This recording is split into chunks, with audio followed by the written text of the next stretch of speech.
Let's talk to Jeff, calling in from Louisiana, who wants to know why humans tend to seek meaning about the universe and where that comes from. Jeff, you are on the Atheist Experience with Forrest and Jimmy Jr. How are you doing today? What's up? I'm doing great. How are y'all? I'm all right.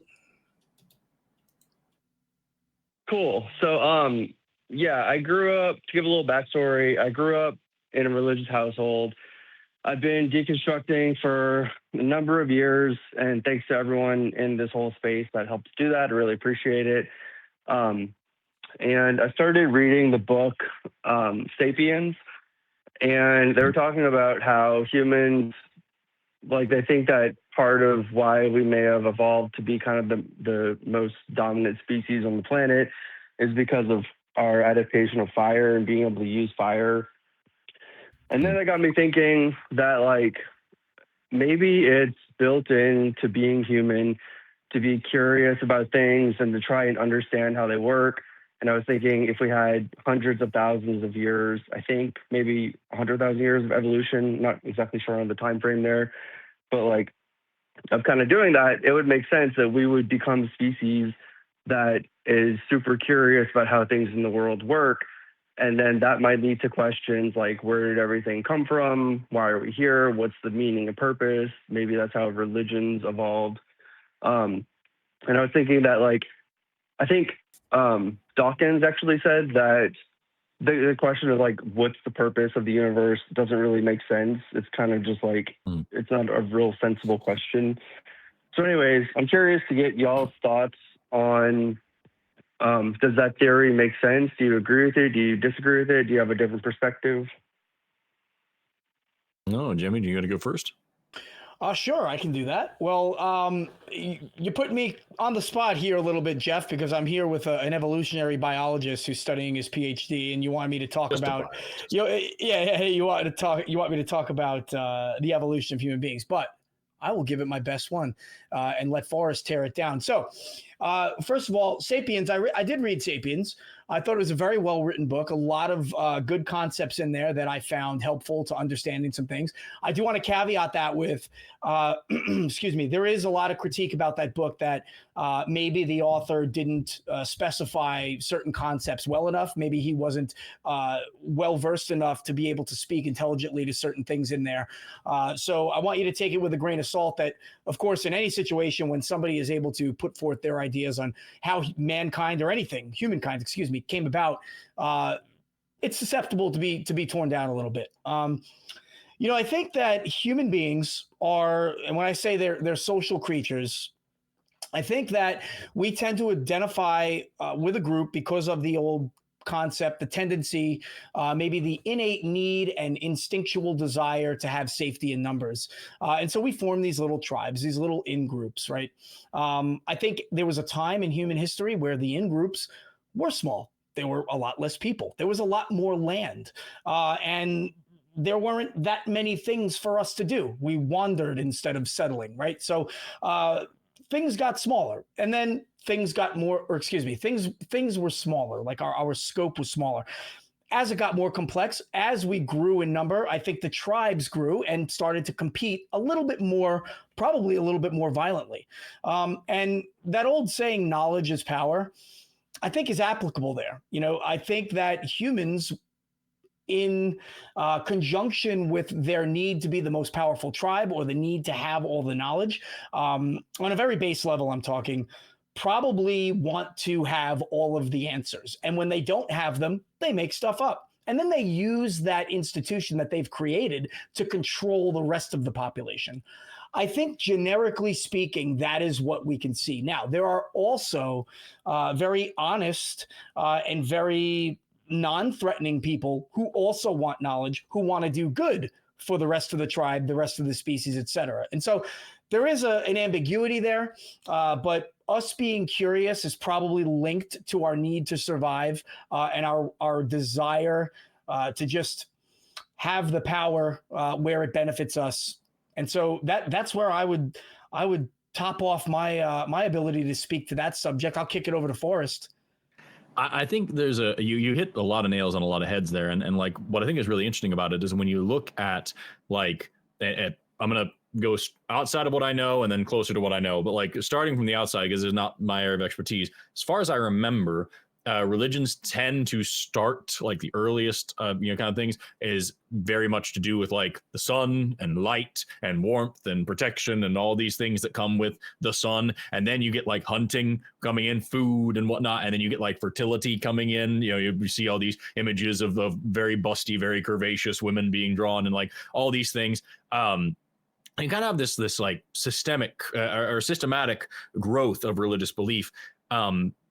But what I find more interesting than just that timeline is looking at like how religions compare between different types of societies. If you have a society that's very hunter-gatherer, then you're going to have a more animistic religion. You're going to have a religion where everything is alive and where the lines between culture and nature aren't really there. If they are, they're very blurry. As opposed to if you have a very large trade-based society, a very multicultural society with lots of different people coming in and out, ancient Greece, ancient Rome, right? You're then going to have this huge pantheon of gods who are capricious and very human in their behaviors and desires and emotions, and who have specific control over specific things, but generally don't really care about the broad scope of stuff. That's not really their job. And then when you get into really big societies, then you get what you're talking about, where you have a monotheistic religion where God is not just present, he is omnipresent, and he's in your house, and he's in your bedroom, and he's in your brain, and he's making sure that you behave. When the state cannot compete with the size of the society, when the state cannot maintain surveillance, they invent a boogeyman to be surveillance monster for them. And so like, that's kind of how we, like, as far as I remember, as like how we start to see the progression go in terms of like how societies grow. So like early on, religious belief centers around the things that society needs, answers those unanswerable questions. What's happening in the sky when there's these flashes of light? Surely there's somebody out there doing that. What are those pinpoints in the night of what? Maybe those are things, people, beings. Maybe those are campfires far away. What caused, this hurricane to blow in and knock down my house? It must have been some dude that can make hurricanes, right? And then as you grow more and more, you are like, hey, my entire life is this boat and catching fish. Surely there's some dude who cares about that. And it can't be the same dude who cares about that lady over there with her corn, because that dude's busy. So like, I need my own dude, and I'm going to name him this. And like, then eventually you've got Big Brother. And so like, that's the way that I was taught to see it. I want to be very clear. I'm not a religious scholar. That's just the way that this was taught to me. The way that I see it as a biologist is that religion is a domestication tool for humans. Like, long and short of it is it's just a way to keep people in line on the large scale. But then I am also only talking about like religion as we colloquially know it today. I don't know. There's a lot of stuff there, and I hope that answers some of your questions. Maybe like kind of get you in the vibe of what we're talking about. Yeah, that's interesting. I appreciate what y'all said. I was kind of thinking more along the lines of like not just specifically religions, but also meaning as well. Like one thing I struggle with a lot is trying to find a meaning or purpose in my life. And then when I was reading *Sapiens*, I mean, who knows? Like it could have just been the neurons that happened to fire the right way and made me feel a certain state. But like, it made sense at the time. It was like, oh yeah, I evolved from these ancestors that are seeking meaning in things. And like, that's why I would be. That's why you would be, and then he exploded. Are you there? Jeff, can you hear us? Well, I'll start to answer the question you were asking, just to be clear. I guess as far as meaning is concerned, I think we're just very curious creatures. And where does lightning come from and where do hurricanes come from are just as interesting questions as where do I come from, and more importantly, why?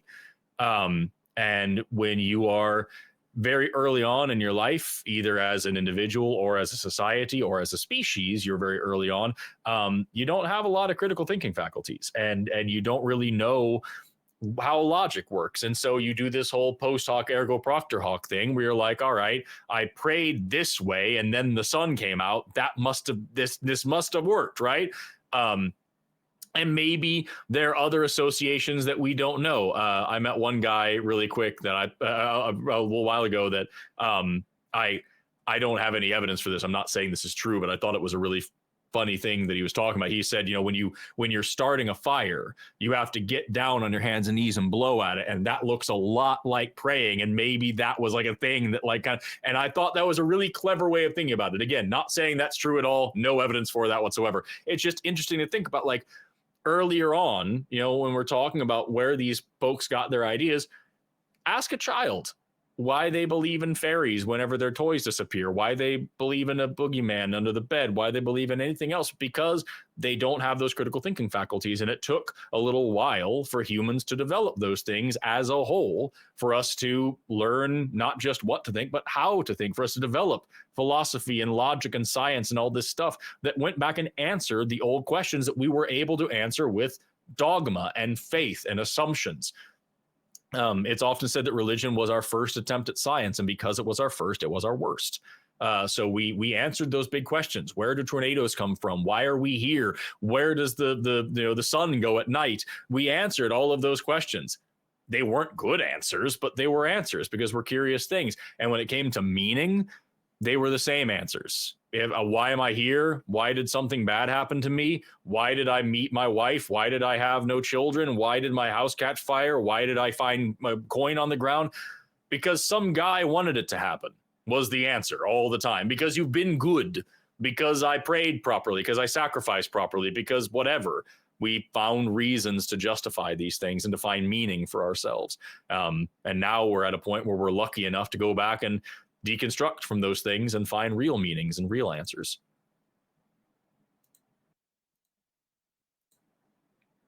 Anyway, with that, Jeff, it sounds like you are dead. We will miss you. Rest in peace. But we appreciate you spending your last breath calling into this show. We're going to move on now to some other callers. I don't know. Do you think I missed anything there?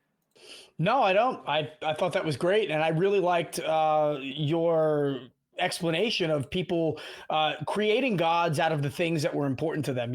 There's a certain line of longitude where across that region, the gods, where there was like very little rainfall, the gods tended to be storm gods, right? And then south, they tended to worship more of the moon god that had an impact on tides and rivers flooding and things like that, and so the moon god was really important. And the early Greeks, Poseidon is the earliest documented god in that pantheon, even though he's not the head of the pantheon, but they come from a very aquatic and an island seafaring society. Makes sense why Poseidon would be there first. And so I thought that was wonderful. I always love talking about the origin of some of these really great stories. And I thank Jeff for the questions.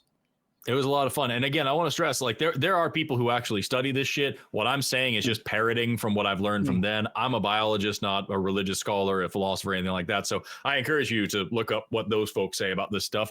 But everything that I said is just crap that I've learned from them that I'm trying to make sense